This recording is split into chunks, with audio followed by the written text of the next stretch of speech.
हरिओम श्री कृष्णम वंदे जगद्गुरु।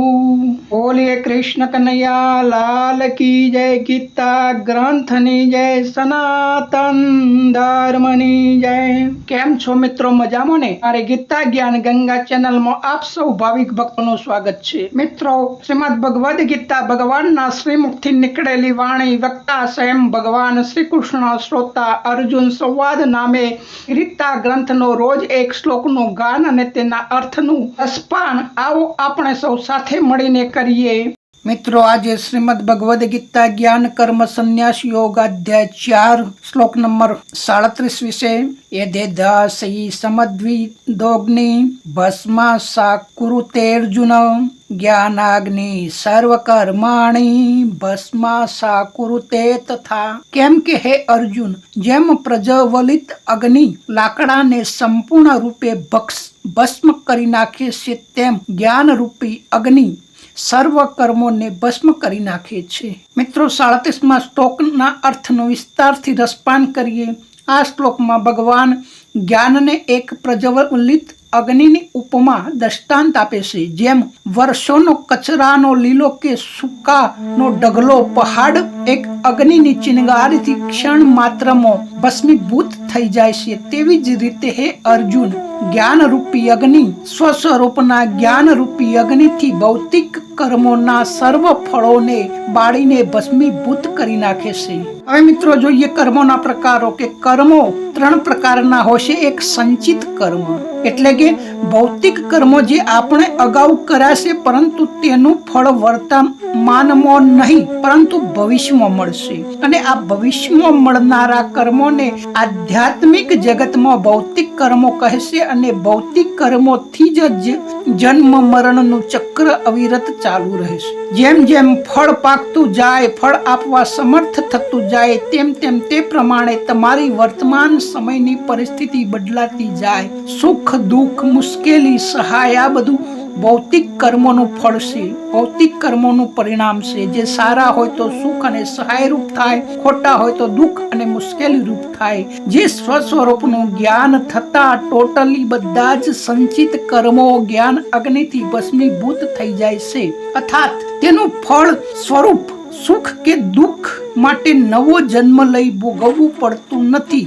જ્ઞાનથી સંચિત કર્મો ટોટલી ડિલીટ થઈ જાય છે।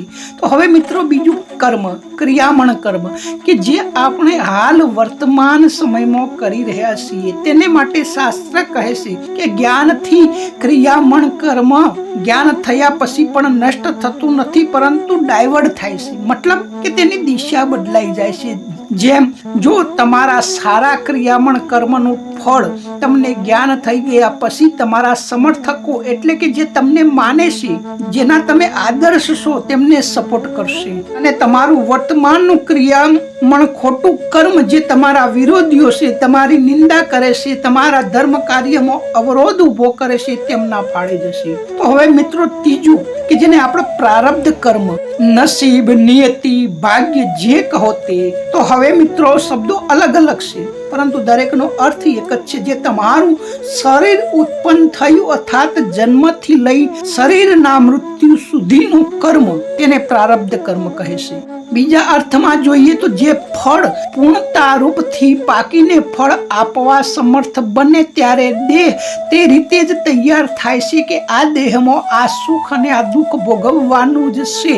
રાજા હોય યા રંક હોય, સજ્જન હોય કે સંન્યાસી હોય, જ્ઞાની હોય કે અવતારી પુરુષ ભગવાન સ્વયં પણ કેમ ન હોય, જેને આપણે વિધિનું વિધાન કહીએ છીએ, વિધિના લેખ કહીએ છીએ। એક ભજન છે ને કે વિધિના લખિયા લેખ લલાટે સાચા થાય થાય થાય, શ્રવણ કાવડ લઈને ફરતો, સેવા માત પિતાની કરતો, તેને આપણે અવશ્ય પ્રારબ્ધ કર્મ કહે।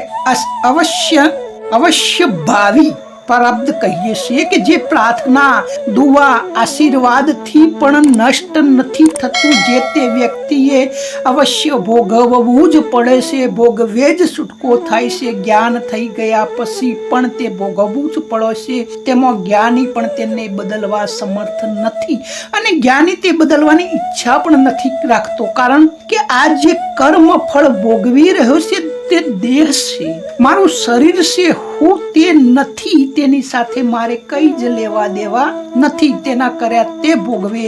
તે જ્ઞાન થયા પછી તેની આવી મતિ થાય છે, તેનાથી તે હંમેશા આનંદ, મસ્ત આનંદ, શાંતિ, દરેક પરિસ્થિતિમાં સદા પ્રસન્ન રહે છે. તેથી જ કહ્યું છે કે સદા દિવાળી સંતની આઠે પહોર આનંદ.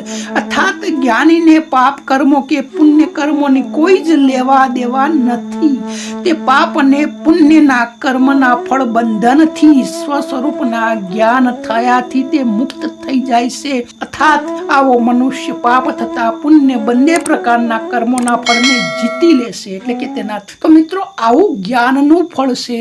ભગવાન જ્ઞાન વિશે વિસ્તારથી આગળના શ્લોકમાં કહે છે. જય ભારત, જય માતાજી. ફરી કાલે મળીશું.